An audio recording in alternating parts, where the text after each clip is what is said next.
This is my fourth time trying to record this podcast episode. So this one's it. This is gonna be it. Welcome to Something Positive for Positive People. I'm Courtney Brain. Something Positive for Positive People is a 501c3 nonprofit organization supporting people navigating herpes stigma. Excuse me. Uh, Today's my 13-year herpes anniversary. It's March 23rd. I went through Facebook and scrolled all the way back to when I sent a message to the person that one of the people that I most recently had sex with. And I noticed that we're not friends anymore. So I don't know if a long time ago, ex-girlfriend logged into my Facebook and removed women, which is a thing that's happened in the past, or she removed me from her friends list. So that's interesting. I hadn't really suspected um this person of giving me herpes before until like now, and I'm like, wait a minute, that's weird. But it could have been a number of things. Some people just unfriend people because they don't want to remember certain parts of their lives or whatever. But it is what it is. I ain't harping on it. um this past weekend, we had the Herpes Stigma Expo in Brooklyn, New York. We had a turnout of about 30 people, which, yay, I'm so hyped for. I brought in Lauren Key, who does the one-woman show Deal Breaker, which is a really great show and creative way of talking about her experience with herpes and dating. If you get the opportunity to check it out, please do. I do intend on doing more of these herpes stigma expos, not just in New York, but around the country. But I need for people to, if you want to have in-person communities, like what this was essentially a day-long retreat. Um, in the form of a support group. I opened with like an hour and a half, 2 hour long support group, letting people just share, ask questions, get feedback from one another, vent whatever it was that they needed. And then we went into this documentary screening from Jolene Hernandez and No Shame in This Game film. And then they had a panel discussion afterwards. We had a break, we had lunch, and we did a couple of recordings of simulations of talking about sex and sexual health and relationships. So I look forward to those videos being dropped. Shout out to Jay, the videographer, for coming through and capturing some of the event, as well as supporting me in doing those simulations. And then after that, we talked and socialized. And then we had the craft your disclosure. That was supposed to be what it was, but I had gotten to talk to everybody individually to see how they were, where they were. And most people were feeling like overwhelmed. People were feeling, a little bit heavy, like they were processing a lot. So the combination of the various emotions that people were experiencing, these were all things that I wanted to acknowledge and make space for as well. So in making the space for said things, what ended up happening was that I had to shift gears a little bit to not make it exclusively about, hey, here's dating and disclosure stuff. But I wanted to make sure that it had some alignment for where people were feeling, or how people were feeling about where they were in those moments. So we did like a brief meditation grounding exercise to just feel where we were and come out of that state with more of I don't want to say positive, but more of like a neutral and grounded sense before we went into the discussion about dating with herpes and discussing our status. So it was nice. It was a very lovely experience. I got a lot of positive feedback. People do want to do it again. The event venue, that it was expensive for how few people we had. Like I said, 30 was cool, but I got the space where we could have easily had 70, 80 people in there. So I would like to, I don't want to start capping the events at a certain number of people, but I do want to find like size appropriate venues. So that might mean, all right, listen, we're capping this at 20, and that's that. But yeah, if you are listening to this and you decide that you want to be part of any kind of in-person support groups, you got to subscribe to the newsletter. I send an average of 1.5 newsletters per month. You will get more if you are signed up for an upcoming event, because I need to tell you where it is and all the details and give you updates. But outside of that, the newsletter shows the podcast episodes that were dropped from the month, any articles that happen, any upcoming travels or speaking opportunities. Like, this is how we engage with the community and keep people up to date on where we are and what we're doing. So if that is something of interest to you and you are looking for more of the in-person experiences, then it's very important that you subscribe to the newsletter. That's www.spfpp.org/herpes newsletter. And this kind of also helps me with knowing like where there's interest for particular events. If I am to put together another one of these, something positive for positive people expos, where we can have that full day of support, if there's going to be any kind of like retreat style thing, like I want to connect with y'all. And I want for us to be able to put it in places that make sense. Right now, New York, and then Cali, then Texas, then Florida, then Georgia are the top 5 states where there's a lot of searches for herpes and something positive for positive people. And when people fill out the one-on-one support calls, they don't generally accept the marketing, but I see that this is where a lot of the people are. So I might hear from a person one time and then that's it. But in order for us to get the ongoing support that we need, like I need y'all to stay on the newsletter, because I'm not on social media on my phone. I might check it, every few days, or if I know that there's a thing that I'm expecting, like this past weekend, I know that I was tagged in some stuff, so I would go to my laptop and be able to approve the collaboration or reshare the post or whatever. So that's really the only reason I'm on social media, and I'm so grounded and present now that I haven't been on there. And it's really been something that has helped me in general over these last 3 weeks, because I feel like the quality of who I am has significantly increased versus the quantity of like what I have to give, right? Like, I use this analogy. I'm in this program for like people interested in quantum physics, right? It's a coaching program, let me say that. And one of the things that I recognize for myself is that I can be engaged, but not be present. So like, I can be right here and recording this podcast episode, but be texting on my phone. I can be like twiddling my thumbs and my feet. I can be like, oh, right after this, I got to run into this thing. I can be sitting there eating, right? So I could be engaged and have my presence directed in all these different directions, but I can't be present and not engaged. I can be engaged, not present, but I can't be present and not engaged. So I've been prioritizing that for myself, and being able to deliver a greater quality of support on the calls and in the support groups, the quality of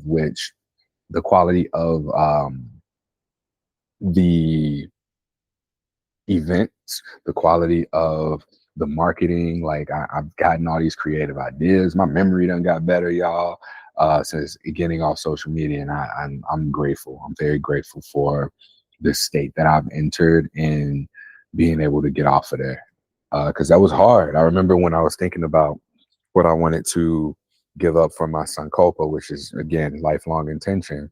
I wanted to nurture my nature. And one of the ways that I was not nurturing my nature has been in being so involved with social media that it's made me less involved in what's happening immediately within me and around me. So I've been able to get a lot more in tune with what's happening in my body, my nervous system, and I'm like much more in tune with the environment. Dancing, I've been doing Brazilian Zoot. That's gotten better for me. Um, I'm single now. I haven't been single for a long time. even after like my last relationship, I think I took 3 months to just not see anybody, and then immediately after started to like see people and kind of just pick up where I left off from the relationship. Um, and treat people like we were in a relationship, which that led to some things, but that's not a conversation for today. Uh, so that's trying to avoid the diary thing. I'm realizing, man, I've been struggling to create podcast episodes because on one hand, I like to say it's not about me, and then on the other hand, that feels very dismissive. I had this dream last night. I wrote it out. I wrote out like a lot of the notes from it. And in this dream, I talked to this lady who was, I guess, like a psychic or something. Because one of the things that she said to me that stood out is that I don't see myself how other people see me. Like I do the work that I do, the something positive work, and I'm all these things to people. I am a coach. I am a yoga teacher person. I am an inspiration. I am somebody that people feel empowered by. But I think I over calibrate for humility so as not to come off as arrogant or any kind of like narcissist or anything that can be negatively tied to that. And so having had that having had that dream, having had that experience, like I see how much that does weigh on me, and I try and like hold it to myself for a variety of reasons.